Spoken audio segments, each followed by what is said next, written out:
시청자 여러분 안녕하세요. 2026년 4월 25일 할텐서울 복음방송에서 보내드리는 주안의 하나 진행의 강승규입니다.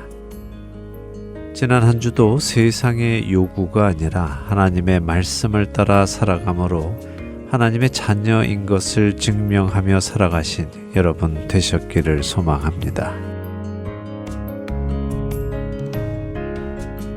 이스라엘에는 7절기가 있습니다. 흔히 우리는 이스라엘의 7절기라고 부르기도 하지만요. 성경적인 표현은 여호와의 절기입니다. 여호와께서 모세에게 말씀하여 이르시되 이스라엘 자손에게 말하여 이르라. 이것이 나의 절기들이니 너희가 성회로 공포할 여호와의 절기들이니라. 레위기 23장 1절과 2절의 말씀입니다. 모세를 통해 이스라엘에게 주신 7절기, 이 절기는 단순히 이스라엘 백성들에게만 주시는 절기가 아니라 여호와의 절기, 곧 하나님을 믿는 모든 자들에게 있는 절기라는 의미입니다.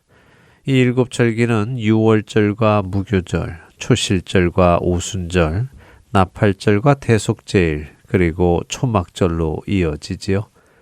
그리고 이 7절기는 예수님께서 이 땅에 사람의 몸을 입고 오셔서 죽으심과 부활하심, 그리고 승천하신 후 다시 오심과 밀접한 관계가 있습니다. 오늘 여러분과 이 7절기 중에 한 절기에 대해 생각해 보려 합니다. 먼저 첫 찬양 함께 하신 후에 계속해서 말씀 나누겠습니다.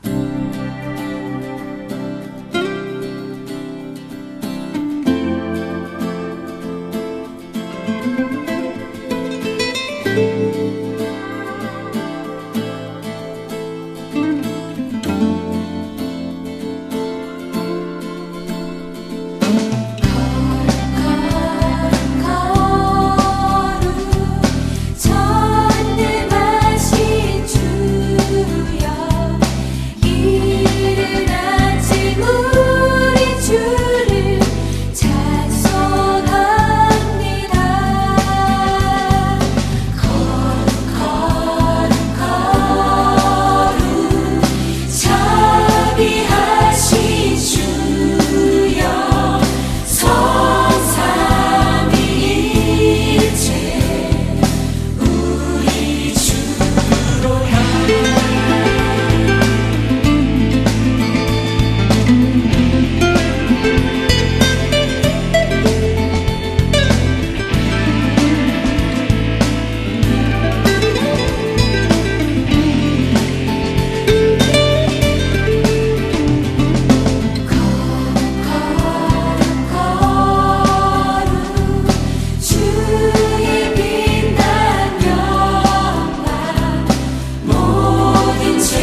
지난 4월 4일 토요일 방송에 부활절과 관련해서 여러분들께 유월절에 대한 설명을 드렸습니다. 노예살이하던 애굽에서 자유하기 위해 이스라엘 백성들은 흠없는 어린 양을 잡아 그 피를 문에 바르고 죽음의 신으로부터 구원받은 것을 기념하는 것이 바로 유월절이었습니다. 그리고 그것은 바로 우리를 위해 이 땅에 오셔서 피 흘려 죽으신 하나님의 어린 양의 은혜를 예표하는 절기인 것을 우리는 알 수 있었지요. 이 유월절과 함께 누룩 없는 빵을 먹는 무교절이 시작이 되고 유월절 이후 첫 안식일 다음 날은 초실절입니다. 초실절은 수확한 첫 열매를 하나님께 바치는 절기이죠. 예수님은 바로 이 초실절, 곧 첫 열매를 수확하여 하나님께 바치는 초실절에 잠자는 자들의 첫 열매로 부활하셨습니다. 그래서 고린도전서 15장 20절은 그리스도께서 죽은 자 가운데서 다시 살아나사 잠자는 자들의 첫 열매가 되셨도다라고 말씀하십니다. 그리고 이어지는 21절에서 23절은 사망이 한 사람으로 말미암았으니 죽은 자의 부활도 한 사람으로 말미암는도다. 아담 안에서 모든 사람이 죽은 것 같이 그리스도 안에서 모든 사람이 삶을 얻으리라. 그러나 각각 자기 차례대로 되리니 먼저는 첫 열매인 그리스도요. 다음에는 그가 강림하실 때에 그리스도에게 속한 자요라고 하십니다. 부활하신 예수님의 공로와 은혜로 우리 역시 예수님이 다시 오시는 날 영원히 썩지 않는 부활의 몸을 입게 될 것을 약속해 주시는 것입니다.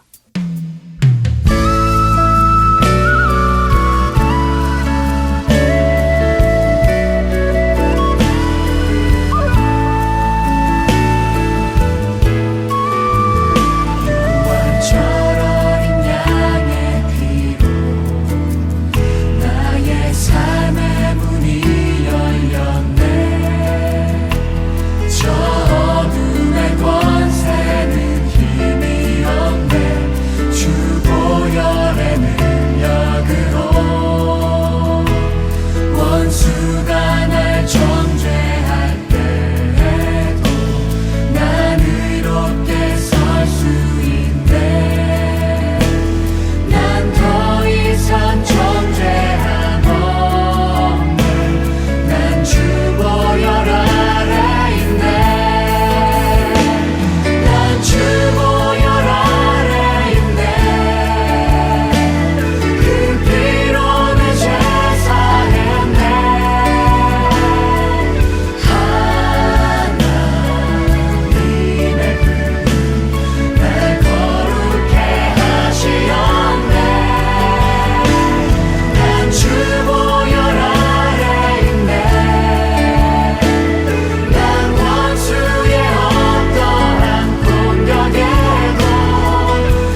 예수님이 부활하신 초실절로부터 50일 후에는 일주일이 7번 있다고 해서 77절이라고도 불리는 오순절이 옵니다. 이 77절에 하나님께서는 출애굽한 이스라엘 백성들을 시내산으로 이끄시고는 그곳에서 모세를 통해 율법을 주셨습니다. 이스라엘 백성들은 하나님의 그 율법을 잘 지키겠다고 맹세했지만 사실 그들은 그 약속을 지키지 못했지요. 그래서 하나님께서는 예레미야 선지자를 통해 31장 31절에서 33절에 이렇게 약속하셨습니다. 여호와의 말씀이니라 보라 날이 이르리니 내가 이스라엘 집과 유다 집에 새 언약을 맺으리라. 이 언약은 내가 그들의 조상들의 손을 잡고 애굽 땅에서 인도하여 내던 날에 맺은 것과 같지 아니할 것은 내가 그들의 남편이 되었어도 그들이 내 언약을 깨뜨렸음이라. 여호와의 말씀이니라. 그러나 그날 후에 내가 이스라엘 집과 맺을 언약은 이러하니 곧 내가 나의 법을 그들의 속에 두며 그들의 마음에 기록하여 나는 그들의 하나님이 되고 그들은 내 백성이 될 것이라. 여호와의 말씀이니라. 예수님이 부활하신 후 50일이 지난 그 오순절에 우리가 잘 알듯이 성령 하나님께서 임하셨습니다. 그 성령님께서 성도의 마음 안에 내주하시지요. 하나님이 약속하신 것처럼 하나님의 법을 돌판이 아닌 성도의 마음에 기록하시고는 성도들의 하나님이 되신 것입니다. 이 오순절 그리고 77절은 다른 말로는 맥추절이라고도 합니다. 보리의 수확이 시작되는 절기를 의미하지요. 그것은 곧 세상에 있는 하나님의 백성들을 추수하기 시작한다는 영적인 의미를 담고 있습니다. 그리고 이 오순절 이후에 나팔절과 대속죄일 그리고 초막절이 따라오죠. 나팔절이 시작되면 이스라엘 백성들은 자신들의 죄를 찾아 회개하고 대속죄일에 그 해의 모든 죄를 사함받은 후 하나님을 중심으로 초막을 짓고 하나님과 함께 살 것을 보여줍니다. 그리고 이것은 언젠가 예수님께서 나팔을 불 때에 다시 오실 것과 세상 죄를 심판하시고 영원히 성도들 가운데 함께 사실 것을 보여줍니다.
세상 떠날 때 찬양하고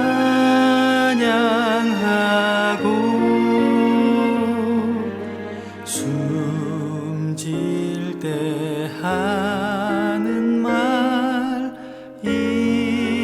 이것일세.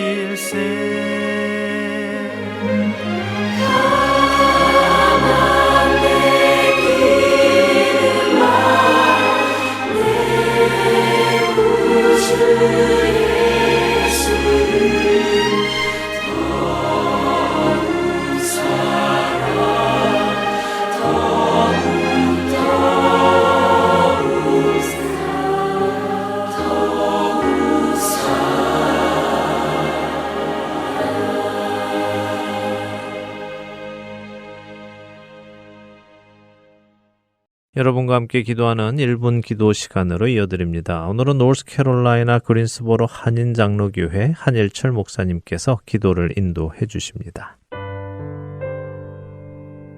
하트앤서울 복음방송 1분 기도 시간입니다. 저는 노스캐롤라이나 그린스보로 지역에서 그린스보로 한인장로교회를 섬기고 있는 한일철 목사입니다. 오늘은 함께 기도의 제목을 갖기를 원하는 것은 분별력을 갖고 이 땅에서 살아가는 크리스찬이 되기를 원합니다. 오늘날 가짜 동영상 뉴스가 얼마나 많은지 오늘날 영상을 보면 일단 이것이 진짜인지 의심할 정도입니다. 몇 달 전에 엄청난 폭설로 인하여 전 세계 곳곳이 마비 상태였습니다. 60년 만에 폭설이 덮친 러시아의 캄차카 반도, 눈이 10층 아파트 높이까지 쌓여 사람들이 옥상에서 썰매를 끌고 내려오는 영상과 사진인데 유튜브와 틱톡에서 수백만 조회수를 기록했습니다. 사람들은 진짜 그런 줄 알고 놀라면서 영상을 보고 믿었지만 알고 보니 인공지능 AI가 만든 가짜 영상으로 판명되었습니다. 미국과 이스라엘이 이란에 폭격을 가하며 지금도 전쟁 중에 있는데 얼마 전 뉴스를 보니 AI 가짜 판치는 이란 전쟁 영상들이란 기사를 보고 제가 실제로 클릭하여 들어가 보니 정말 사람들이 믿도록 만든 영상들로 가득 차 있었습니다. 전부 다 AI로 만든 가짜 영상들이었습니다. 많은 분들이 오늘날 카톡으로 무분별하게 가짜 기사와 영상을 사람들에게 보내시는 분들도 있습니다. 보낸 분이 그 내용이 가짜인 것을 알고 보내셨을까요? 아닐 것입니다. 그러나 결과적으로 보면 가짜를 믿고 가짜를 남에게 전달한 셈이 됩니다. 가짜가 진짜처럼 판을 치고 있는 세상입니다. 그래서 사도 요한은 요한일서 4장 1절에 사랑하는 자들아 영을 다 믿지 말고 오직 영들이 하나님께 속하였나 분별하라. 많은 거짓 선지자가 세상에 나왔습니다 라고 말했습니다. 복음은 뉴스입니다. 그래서 복음을 굿뉴스라고 부르지요. 그러므로 가짜인 거짓 복음을 전하면 그것은 가짜 뉴스, 거짓된 뉴스가 됩니다. 오늘날 실제 사건을 찍은 동영상이 아니면 그것은 가짜 뉴스이기에 우리가 분별력을 가져야 하듯이 또한 실제로 찍은 영상이라 할지라도 그 내용 컨텐츠가 거짓이라면 가짜인 것입니다.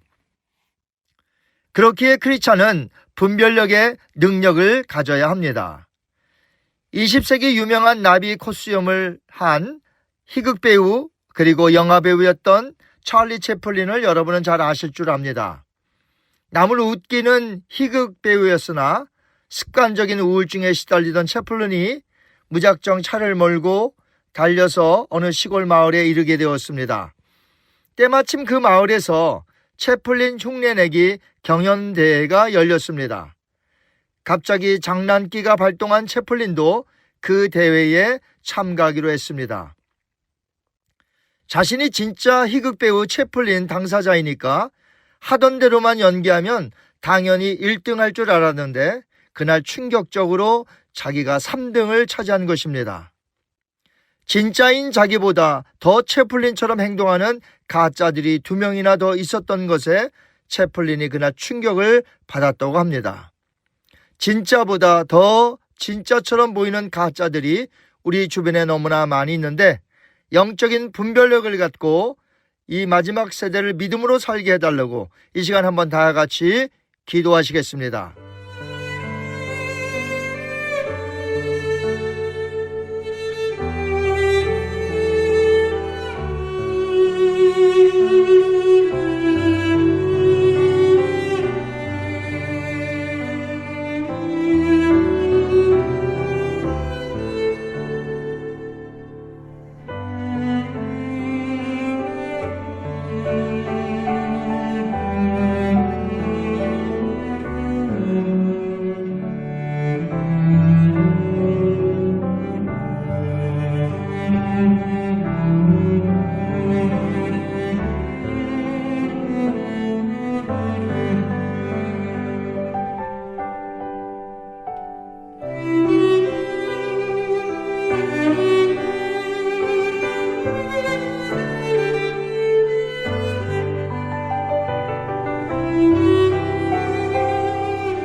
자비로우신 아버지 하나님, 오늘날 무엇이 진짜인지 무엇이 가짜인지 구분하기 힘든 시대에 우리가 살아가고 있습니다.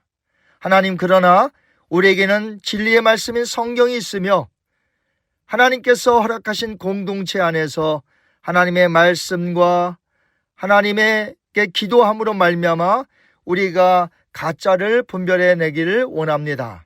하나님 아버지, 우리에게 분별력의 능력을 주시고 분별력의 은사를 허락하셔서 이 마지막 시대에 가짜에 속지 않도록 인도하여 주시옵소서. 감사하며 예수님의 이름으로 기도하옵나이다. 아멘.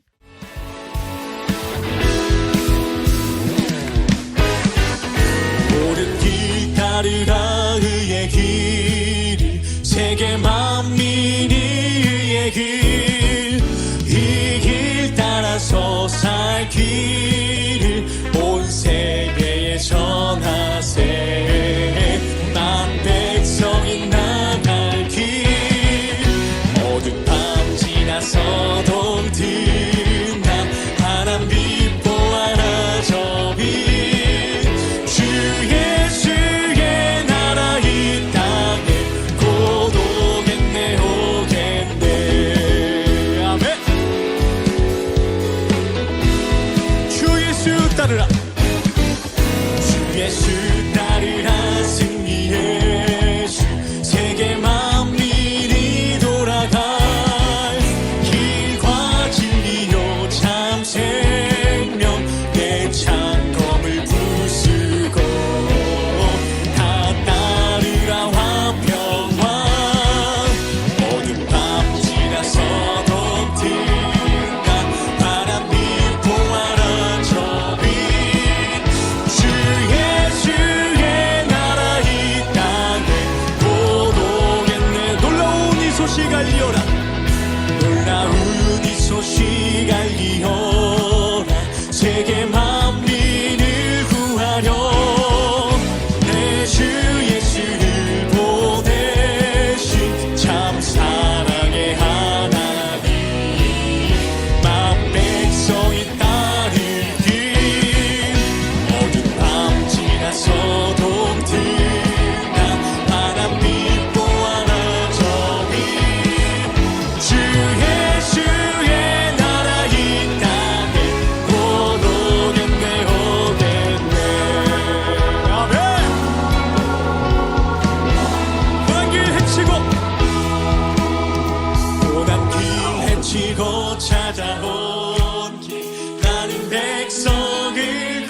길 모두 나와서 믿으면 온 세상이 이 진리에 살겠네. 이 진리에 살겠네. 모든 밤 지나서도 든다. 바람 빛 보아라 저 빛. 주 예수의 나라 이 땅에 못 오겠네. 모든 밤 지나서 모든 밤 지나서도 든다. 바람 빛 보아라 저 빛. 주 예수의 나라 이 땅에 모든 밤 지나서도 든다. 모든 밤 지나서도 든다. 바람 빛 보아라 저 빛. 주 예수의 나라 이 땅에 주 예수의 나라 이 땅에 주 예수의 나라 이 땅에 고도 주 예수의 나라 이 땅에 주 예수의 나라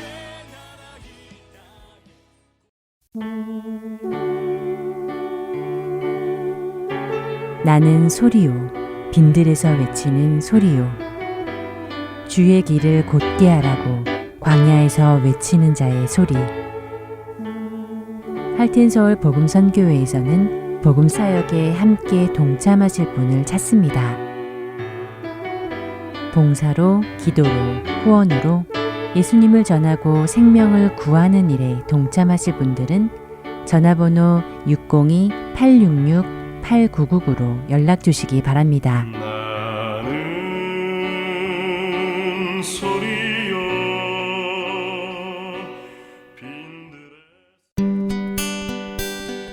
기쁜 소식 사랑으로 땅끝까지 전하는 아랜소.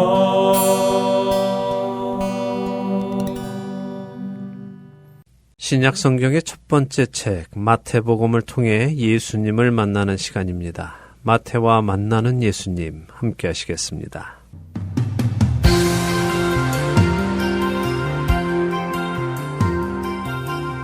청취자 여러분 안녕하세요. 마태복음을 공부하는 시간이죠. 마태와 만나는 예수님 진행의 김명아입니다. 네, 여러분 안녕하세요. 강승규입니다. 마태복음 5장부터 시작된 산상수훈을 살펴보고 있습니다. 네. 이제 지난주에 6장을 마쳤어요. 산상수훈의 마지막 7장을 오늘부터 공부하게 되었습니다. 네, 산상수훈의 마지막 장입니다. 또한 산상수훈의 결론 부분이기도 하죠. 오늘 말씀 바로 시작하도록 할까요? 마태복음 7장 1절에서 5절 읽고 시작하겠습니다. 네, 마태복음 7장 1절부터 5절 한 절씩 읽겠습니다. 비판을 받지 아니하려거든 비판하지 말라. 너희가 비판하는 그 비판으로 너희가 비판을 받을 것이요 너희가 헤아리는 그 헤아림으로 너희가 헤아림을 받을 것이니라. 어찌하여 형제의 눈 속에 있는 티는 보고 내 눈 속에 있는 들보는 깨닫지 못하느냐. 보라, 내 눈 속에 들보가 있는데 어찌하여 형제에게 말하기를 나로 내 눈 속에 있는 티를 빼게 하라 하겠느냐. 외식하는 자여, 먼저 내 눈 속에서 들보를 빼어라. 그 후에야 밝히 보고 형제의 눈 속에서 티를 빼리라. 네. 참 유명한 구절이네요. 그렇죠. 그런데 유명한 구절이면서도 동시에 많은 분들이 오해하는 구절이기도 합니다. 보통 이 구절을 인용하며 어떤 말을 합니까? 예수님이 비판하지 말라고 하셨으니 다른 사람을 비판하지 말라 하는데 사용하는 것 같은데요. 네, 맞습니다. 주로 누군가 비판할 때 그 비판을 금하기 위해서 이 구절을 사용합니다. 근데 문맥 안에서 이 구절을 생각해 보면요. 예수님의 이 말씀은 비판을 하지 말라라는 말씀을 하시는 것은 아니라는 것을 알 수 있죠. 더 나아가서 이 말씀을 잘못 이해하면요. 우리는 큰 문제에 빠질 수 있습니다. 큰 문제요? 네. 어떤 문제이죠? 비판을 받지 아니하려거든 비판하지 말라라는 이 말씀을 오해해서 큰 문제에 빠질 수 있는데요. 함께 생각해 볼까요? 비판을 받지 아니하려거든 비판하지 말라. 이 말씀의 의도를 생각하지 않고 말씀 그대로 받아들이면 우리는 세상에 살아갈 때 남에게 비판을 받지 않고 살아갈 방법이 있게 됩니다. 그렇죠? 아, 네, 그렇네요. 내가 남에게 비판받고 싶지 않으면 비판을 하지 않으면 된다는 것이네요. 네, 더 나아가서 이 말씀을 왜곡해서 하나님께 비판받고 싶지 않으면 다른 사람을 비판하지 말라고까지도 말하기도 합니다. 여기서 비판하다라는 말의 헬라어 원어는 크리노라는 단어인데요. 이 단어는 비판하다라는 말뿐 아니라 평가하다, 결정을 내리다, 재판하다, 심판하다 하는 말로도 번역되는 단어입니다. 그렇게 이 말씀을 내가 하나님께 비판받지 않으려면 남을 비판하지 않으면 된다 하는 식으로 해석을 한다면, 다시 말해 하나님께 심판받지 않으려면 나도 다른 사람을 심판하지 않으면 된다라고 말하는 것과 같겠죠. 그렇게 된다면 세상은 죄악으로 가득 차지 않을까요? 네, 정말 말씀하신 것처럼 이 말씀을 그렇게 해석한다면 세상은 서로서로 아무도 비판도 하지 않고 다 받아주는 세상이 되겠어요. 네.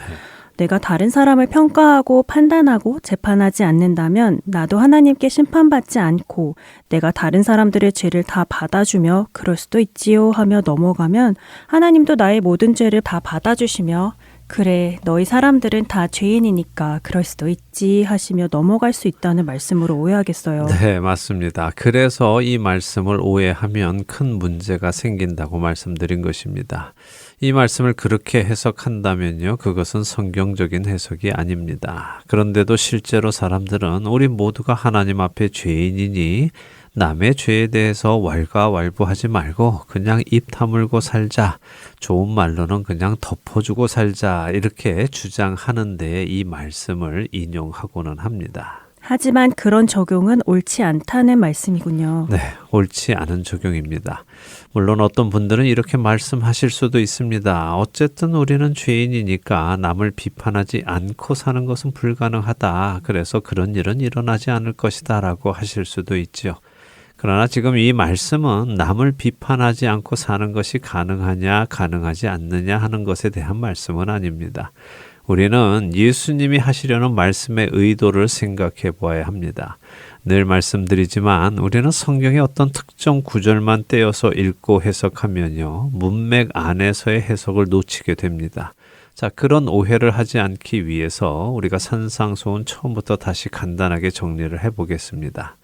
산상수훈의 시작과 함께 예수님은 하나님 나라에서 복이 있는 자들이 어떤 사람인지를 설명하셨습니다. 우리가 공부한 팔복이었죠. 심령이 가난한 자, 애통하는 자, 온유한 자, 의에 줄이고 목마른 자, 긍휼히 여기는 자, 마음이 청결한 자, 화평한 자, 의를 위하여 박해를 받는 자, 이렇게 8가지의 복을 말씀하셨죠. 네, 잘 기억하시네요. 맞습니다. 그것이 8가지의 복이었습니다. 바로 이 복이 있는 자들이 결국에는 하나님께로 부름받은 사람들, 곧 하나님께 선택받은 자들이라고 하셨고요.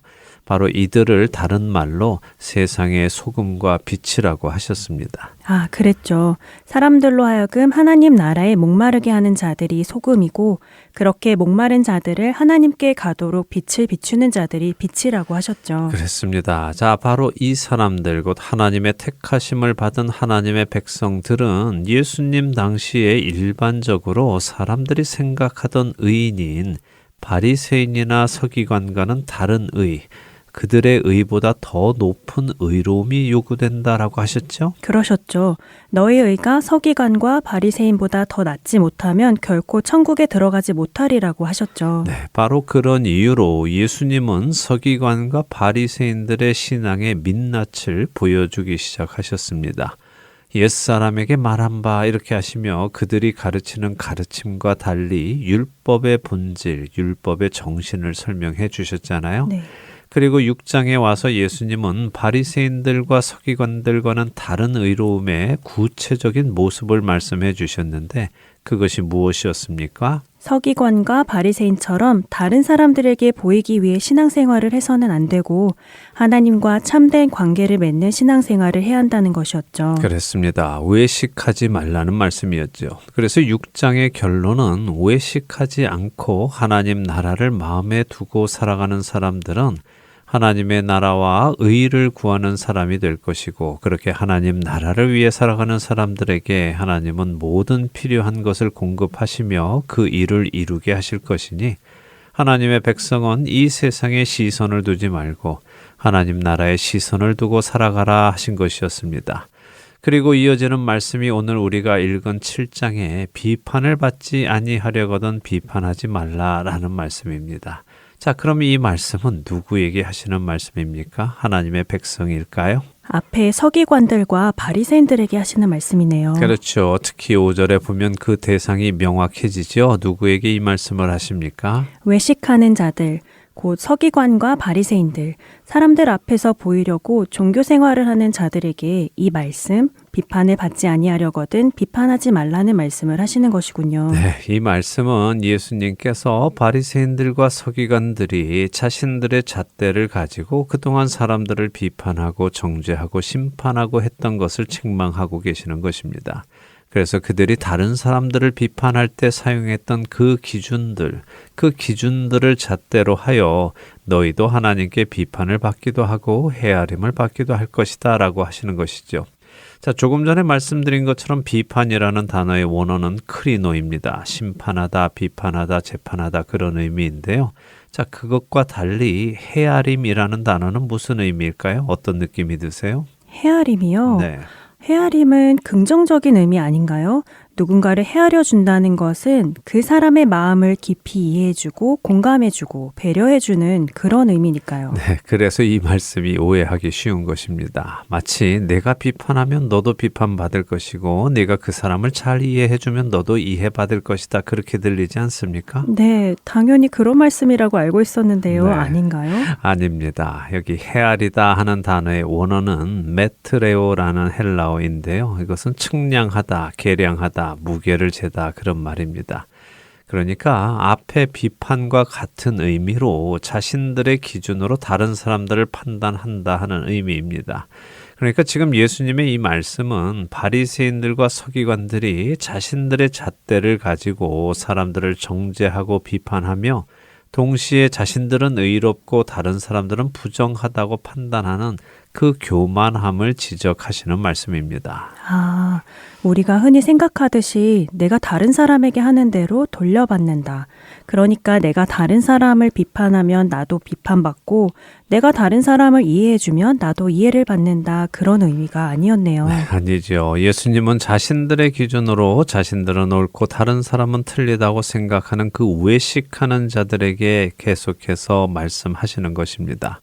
그리고 말씀하시죠. 너희가 지적하는 그들은 너희의 형제이고 그들의 눈에 작은 티끌이 있는 것도 사실이지만 너희 바리새인들과 서기관들의 눈에는 그 티끌보다 훨씬 큰 들보가 들어있다라고요. 아, 우리 눈에 티끌이 들어가면 어떻습니까? 굉장히 불편하죠. 네, 불편하죠. 그렇지만 여전히 볼 수는 있습니다. 하지만 눈에 티끌이 아닌 들보가 들어있으면 어떨까요? 그럼 아예 보이지도 않겠죠. 네, 그렇겠죠. 예수님은 바리새인들과 서기관들에게 너희들의 눈에는 들보가 들어있어서 앞을 볼 수도 없는데 그런 너희들이 어떻게 백성들을 가르치고 인도할 수 있느냐라고 하시는 것입니다. 그래서 이 같은 내용이 기록된 누가복음 6장에는 비판하지 말라, 정죄하지 말라 하신 이 말씀이 누가복음 6장 39절에 맹인이 맹인을 인도할 수 없다 하는 말씀으로 이어지는 것입니다. 그럼 결국 이 말씀은 백성들을 가르치고 인도하는 일을 맡은 서기관들과 바리새인들이 자신들에게 맡겨진 그 일을 감당하기 위해서는 자신들의 눈에 있는 그 들보를 먼저 빼고 그 후에 밝히 볼 수 있을 때에 형제의 눈 속에서 티를 빼줄 수 있다 하는 말씀을 하시는 것이네요. 그렇습니다. 그러니까 이 말씀은 비판받지 않으려면 비판하지 말라 그런 말씀이 아니라 백성을 가르치는 자들이 자신들의 잣대 곧 자신들이 만들어낸 그 장로들의 유전과 그 장로들의 유전을 문서로 만든 미시나와 같은 잣대들을 가지고 백성들을 정죄하거나 비판하는 일을 하지 말고 지금까지 예수님께서 해주신 말씀, 곧 율법의 본질인 율법의 정신을 깨닫고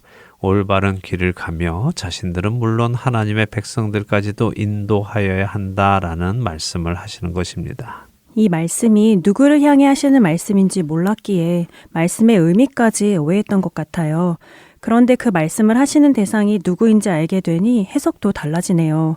아, 놀랍네요. 성경을 저자의 관점으로 읽어야 하는 것이 왜 중요한지 다시 깨닫게 됩니다. 네, 참 중요한 일이죠. 우리는 항상 성경의 저자이신 하나님께서 무슨 말씀을 우리에게 하시려는가 하는 그 관점에서 성경을 보아야 하지. 나에게 이 말씀이 무슨 의미인가, 어떤 유익이 있나 이런 관점에서 보다 보면 우리는 본질을 놓치게 되는 경우가 생겨납니다. 그러니 주의해야 하겠죠. 자, 이제 다음 말씀을 보지요. 6절에서 12절 읽어볼까요? 네, 마태복음 7장 6절에서 12절입니다. 거룩한 것을 개에게 주지 말며 너희 진주를 돼지 앞에 던지지 말라.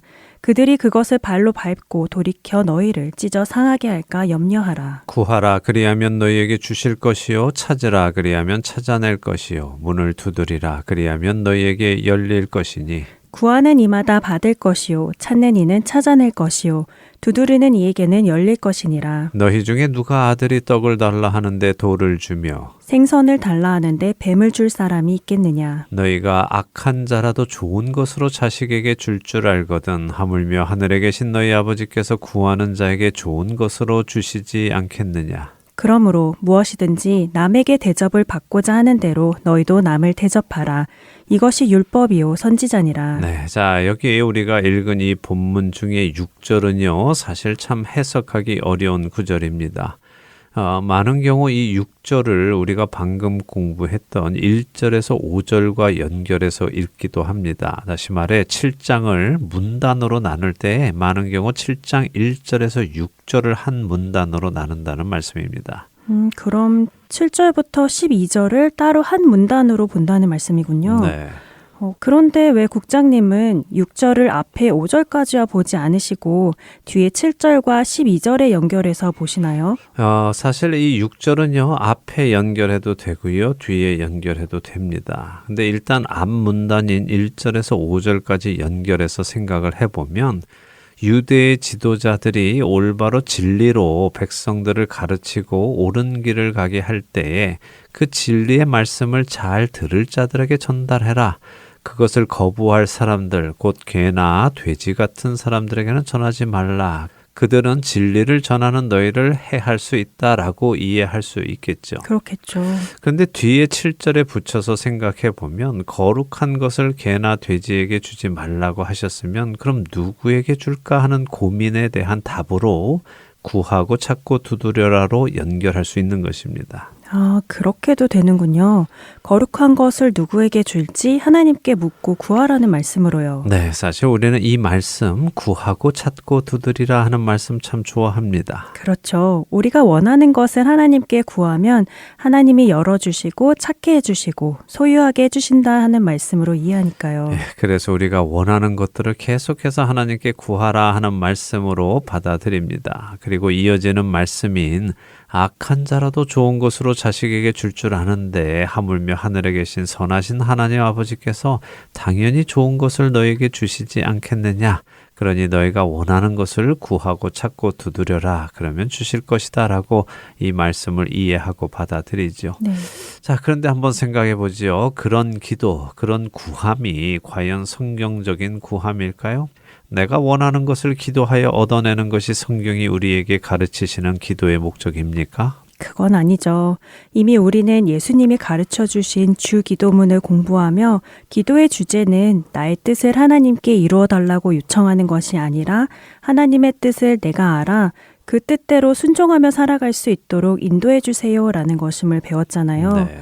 먹을 것, 입을 것, 나의 원함을 채워달라고 기도하는 것은 이방인들이나 하는 기도이고 하나님을 아버지로 둔 자들의 기도는 아니라고 예수님이 하셨으니까요. 맞습니다. 그런데 우리가 또다시 그런 이방인들이나 구하는 기도를 하려고 이 말씀 구하고 찾고 두드려라 라는 말씀을 인용한다면 그것은 너무 우둔한 것이 아닐까요?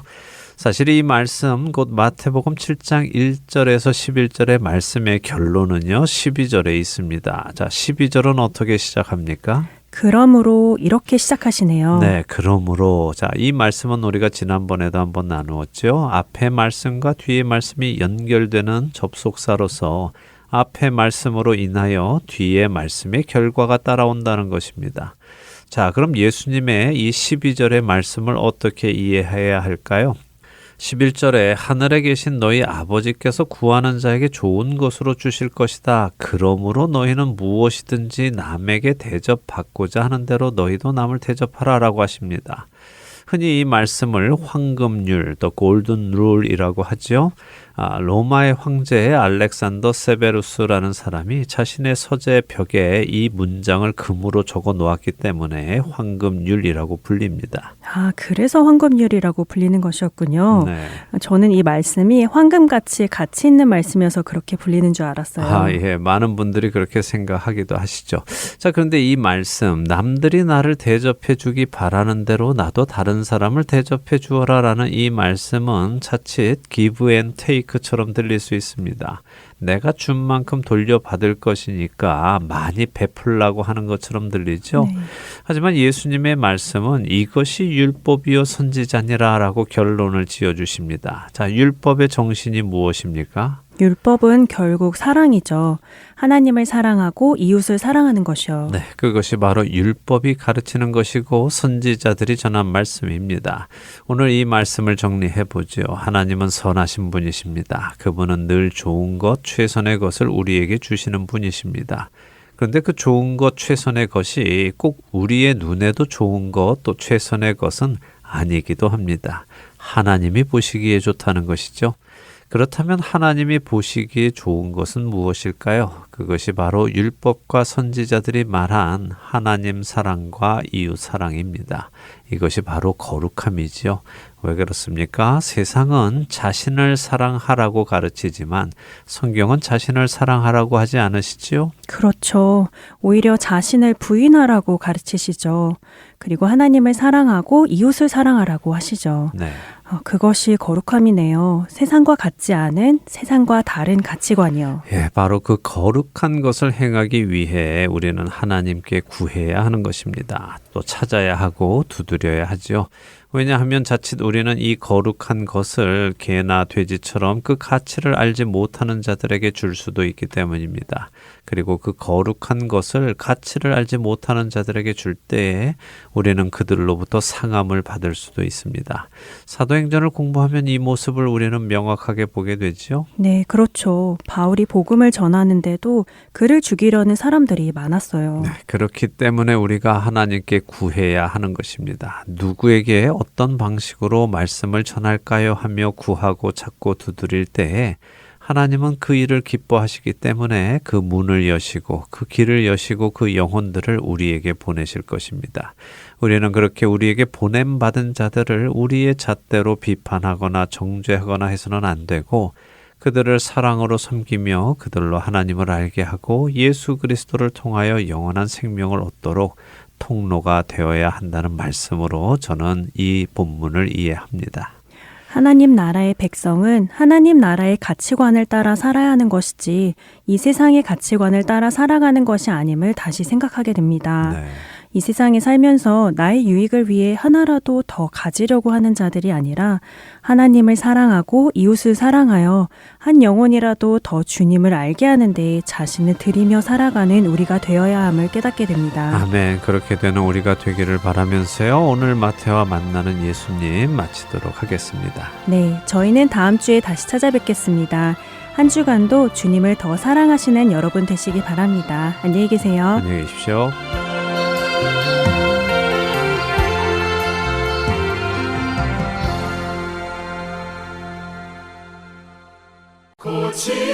고치소서 주의 길을 걷게 하소서 고치소서 내게 새 부어주소서 믿음 없는 내 마음 주께 고백하오니 주의 품에 쉬게 하소서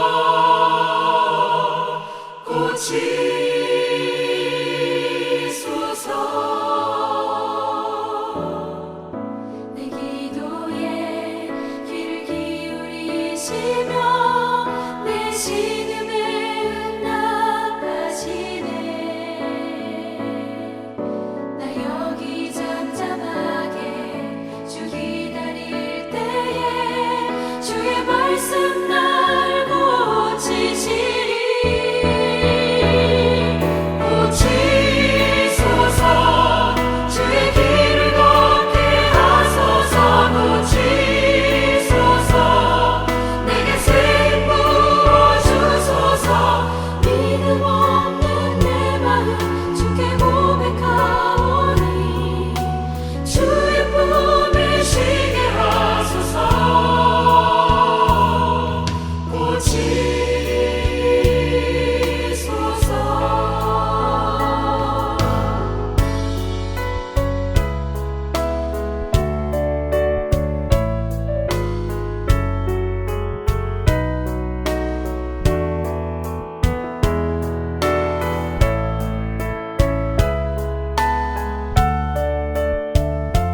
일으켜 세우시네.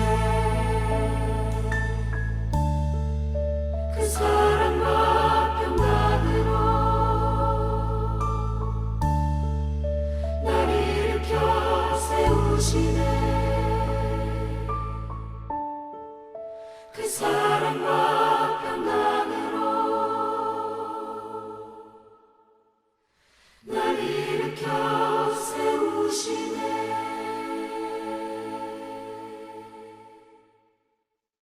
여호와 하나님의 7절기를 간단하게 소개해 드렸습니다. 그런데 이 중 한 절기를 여러분들과 나누고 싶다고 말씀드렸습니다. 그 절기는 바로 7절기 중 두 번째 절기 무교절입니다. 무교절은 유월절과 함께 시작합니다. 같은 날 시작하지요. 무교절에 관해 출애굽기 12장 15절에서 20절은 이렇게 말씀하십니다. 너희는 이랫동안 무교병을 먹을지니 그 첫날의 누룩을 너희 집에서 제하라. 무릇 첫날부터 7째 날까지 유교병을 먹는 자는 이스라엘에서 끊어지리라. 너희에게 첫날에도 성회요 7째 날에도 성회가 되리니 너희는 이 두 날에는 아무 일도 하지 말고 각자의 먹을 것만 갖출 것이니라. 너희는 무교절을 지키라. 이 날에 내가 너희 군대를 애굽 땅에서 인도하여 내었음이니라. 그러므로 너희가 영원한 규례로 삼아 대대로 이 날을 지킬지니라. 첫째 달, 그달 열 나흘날 저녁부터 21일 저녁까지 너희는 무교병을 먹을 것이요. 이래 동안은 누룩이 너희 집에서 발견되지 아니하도록 하라. 무릇 유교물을 먹는 자는 타국인이든지 본국에서 난 자든지를 막론하고 이스라엘 회중에서 끊어지리니 너희는 아무 유교물이든지 먹지 말고 너희 모든 유하는 곳에서 무교병을 먹을지니라.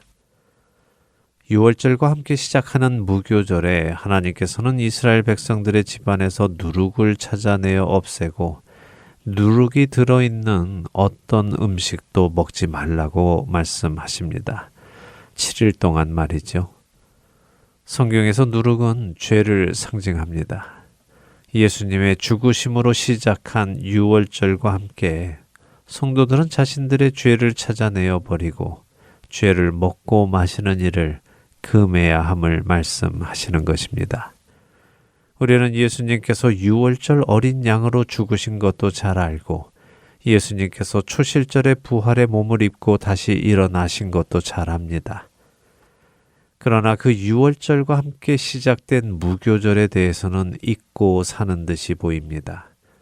분명 하나님께서는 유교물, 곧 누룩이 들어간 것을 먹는 자는 타국인이든 본국에서 난 자든지를 막론하고 이스라엘 회중에서 끊어질 것이라고 경고하셨습니다.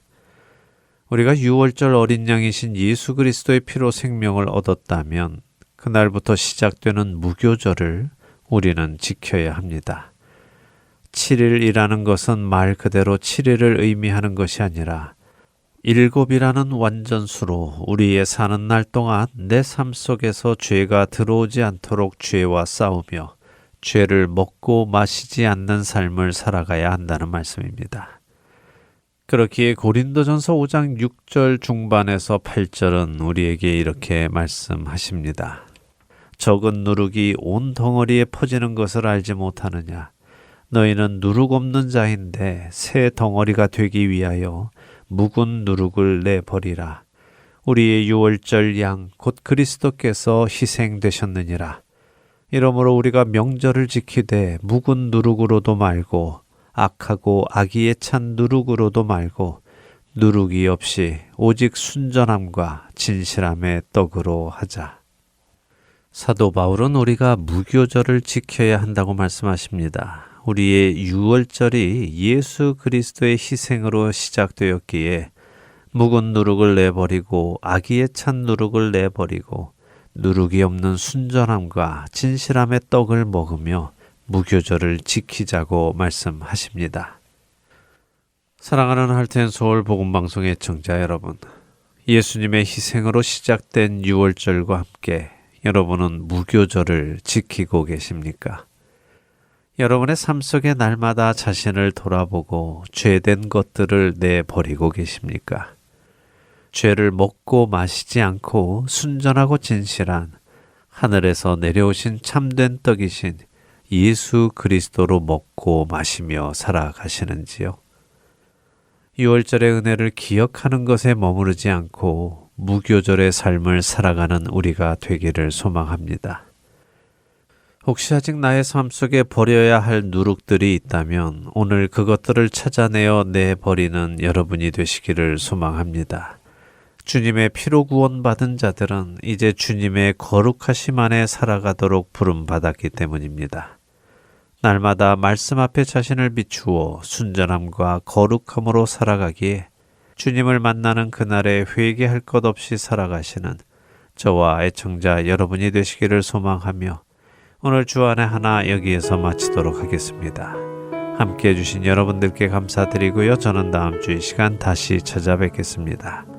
지금까지 구성과 진행의 강순기였습니다. 애청자 여러분 안녕히 계십시오. 나의 마음을 정금과 같이 정결케 하소서. 나의 마음을 정금과 같이 하소서. 내 영혼을 한 소망 있으니 주님과 같이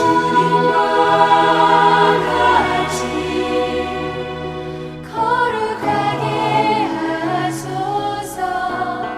나의 삶을 주님께 드리니 거룩하게 하소서. 오 주님 나를 받으소서.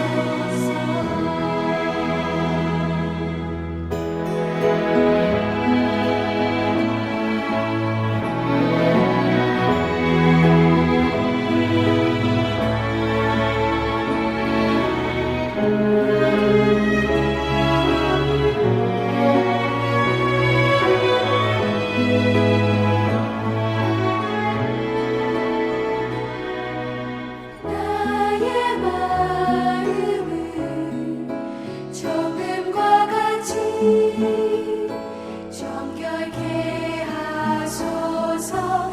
나의 마음을 정금과 같이 하소서. 내 영혼을 한 소망 있으니 주님과 같이 거룩하게 하소서. 나의 삶을 주님께 드리니 거룩하게 하소서. 오 주님 나를 받으소서. 주님과 같이 나의 삶을